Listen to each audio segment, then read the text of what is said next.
다들 안녕하세요. 프로토 91회차 토신 정보방 환급 인증합니다. 당첨금은 세후 금액인 거 알고 계시죠? 다들 아시겠지만 한 경기 취소되어 당첨금이 반토막 났지만 그래도 당첨 모두 축하드리며 오늘 경기도 분석 시작해보겠습니다. 금일 첫 번째 경기 클락스비크 대 이로SC 분석 시작해보겠습니다. 생각보다는 유럽 대회에서의 득점 기록이 괜찮은 편이라 호전적인 릴의 수비적인 리스크를 공략할 수 있을 것이라고 볼 수 있겠다. 다만 릴의 공격성을 제어하는 것은 또 다른 의미가 될 것. 릴이 공격진에서의 로테이션은 잘 돌리지 않는 편이고 제급 차이가 나는 상대로는 화력을 집중해서 승점을 잘 따내는 편이라는 점을 생각해야 할 듯. 앞서 언급했듯이 매우 호전적인 스타일로 하위 전력을 상대로는 강한 모습을 보여주는 편이다. 체급에서 동일 혹은 위인 팀을 상대로는 뒷공간을 크게 내주는 리스크를 극복하지 못하고 참사가 나는 경우가 많은데 일단 클락스비크 같은 하위 전력들을 상대로 전전긍긍하는 양상은 보이지 않을 것. 그나마 지난 시즌에 비해서 대량 득점이 잘 나오지는 않고 있다는 점이 아쉬울 뿐. 릴의 승리를 기대해보는 매치다. 릴의 호전성은 감안해야 하나 하위 전력을 상대로는 장점인 공격력을 바탕으로 승부를 잘 가져오는 편이라는 점을 생각해야 할 것. 릴이 유럽 대회에서의 로테이션을 공격진에서는 다소 예외로 두는 경향이 있어 적어도 공격에서는 전력 누수가 생길 염려는 없을 것. 토신 최종 조합은 영상 아래 고정 댓글로 말 걸어주시면 토신 정보방에서 무료로 공유해드립니다. 제발 손해보면서 토토하지 말고 다같이 웃으면서 즐겁게 배팅합시다. 함께 하실 분들은 부담 갖지 마시고 편하게 말 걸어주세요. 금일 두 번째 경기 피오렌티나 대 페렌츠바롯이 분석 시작해보겠습니다. 지난 경기는 과정과 결과를 모두 챙겼다. 전반부터 두 골을 넣으면서 주전 멤버들을 풀타임으로 뛰게 하지 않고 이 경기를 대비할 수 있게 된 것. 일단 2선에서 보나벤투라와 곤잘레스가 출전할 수 있을 것이고 톱 자원 벨트란과 은졸라도 모두 공격 포인트를 기록하는 등 공격 쪽에서는 긍정적인 신호가 상당히 많았다. 일단 상당히 경기를 주도하는 스타일인데 피오렌티나를 상대로 원정에서 이것이 가능할지는 의문. 피오렌티나는 어떤 일이 있어도 중원에서의 에너지 레벨과 주도권을 유지하려는 스타일을 가지고 있기 때문. 게다가 높은 라인 때문에 생각보다 원정에서는 실점률이 높은 편인데 올 시즌 리그 기준 원정에서는 경기당 2골을 실점하고 있는 페이스다. 피오렌티나의 승리를 기대하는 매치. 지난 경기에서 무난하게 승리를 거두면서 주전 멤버들을 아꼈다는 점을 감안해야 할 것이고 페렌츠바로시의 장점인 중원에서도 우위를 차지할 가능성이 높다고 봐야 할 것. 페렌츠바로시가 원정에서는 실점률이 높은 것을 화력으로 겨우 메우고 있는데 이번 경기에서는 화력과 주도권 싸움을 장담하기는 어려울 것이다. 토신 최종 조합은 영상 아래 고정 댓글로 말 걸어주시면 토신 정보방에서 무료로 공유해드립니다. 제발 손해보면서 토토하지 말고 다같이 웃으면서 즐겁게 배팅합시다. 함께 하실 분들은 부담 갖지 마시고 편하게 말 걸어주세요.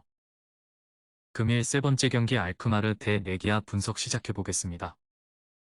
조별리그 1차전에서는 4-3으로 충격적인 패배를 당했다. 다만 골 운이 알크마르에게 상당히 따르지 않았는데 4골 중 3골이 박스 바깥에서 기록한 슈팅이 그대로 빨려 들어가는 등 알크마르 입장에서는 맥이 빠지는 순간들이었다. 일단 알크마르가 공을 잡은 상황에서는 수비가 기본적으로는 안정적으로 운영이 되는 편. 1차전 기대 실점도 0.93으로 합격점을 줄 수 있었다. 일단 아스톤빌라를 상대로도 역습으로 2골을 넣어버리는 등 공격력은 상당히 좋은 편. 다만 리그에서 보여주는 중앙 장악력을 유럽 대항전에서는 잃어버리는 경우가 잦아 대량 실점이 나오는 경우가 상당히 잦은 편이다. 일단 알크마르를 상대로도 다실점 가능성은 높다고 봐야 할 텐데 역습을 노리기에는 알크마르가 주도하는 스타일이 1차적으로 부담스러울 가능성이 높다. 알크마르의 우세를 점친다. 레기아가 생각보다 역습의 성과가 좋기는 하지만 공을 잡은 상황에서의 알크마르는 공격 수비의 안정성이 생각보다 좋은 편. 화력전으로 가더라도 주도권을 쥘 가능성이 높은 알크마르가 기본적으로는 우세할 가능성을 높게 봐야 할 것. 토신 최종 조합은 영상 아래 고정 댓글로 말 걸어주시면 토신 정보방에서 무료로 공유해드립니다. 제발 손해보면서 토토하지 말고 다같이 웃으면서 즐겁게 베팅합시다. 함께 하실 분들은 부담 갖지 마시고 편하게 말 걸어주세요. 금일 네 번째 경기 PAOK 대 프랑크푸르트 분석 시작해보겠습니다. 프랑크푸르트의 공격력이 크게 떨어진 상황이라 수비적인 부담을 덜고 꽤 전진성을 강조하는 모습을 보일 수 있겠다. 하지만 프랑크푸르트도 상당히 좋은 압박 능력과 실점 억제 능력을 보이고 있다는 점을 잊지 말아야 할 것.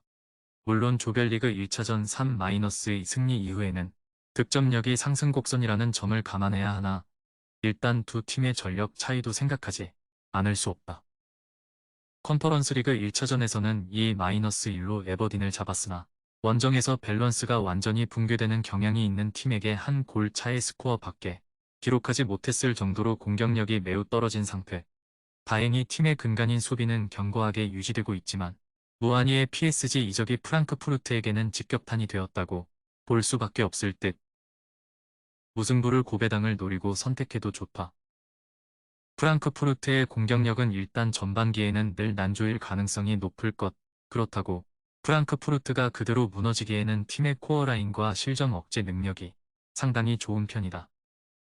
토신 최종 조합은 영상 아래 고정 댓글로 말 걸어주시면 토신 정보방에서 무료로 공유해드립니다. 제발 손해보면서 토토하지 말고 다같이 웃으면서 즐겁게 베팅합시다. 함께 하실 분들은 부담 갖지 마시고 편하게 말 걸어주세요.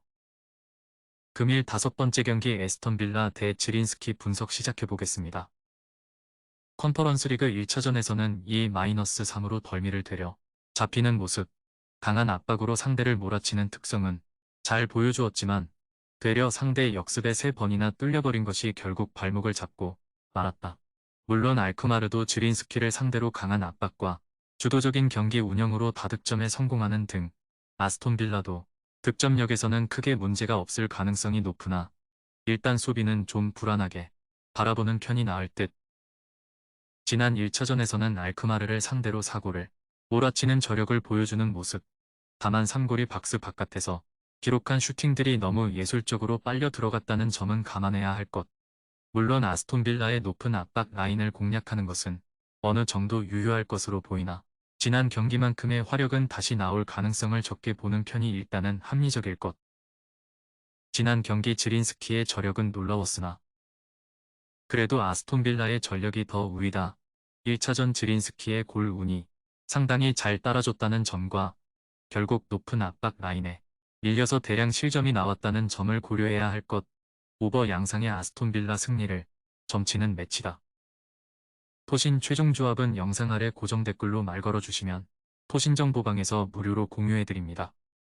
제발 손해보면서 토토하지 말고 다같이 웃으면서 즐겁게 베팅합시다.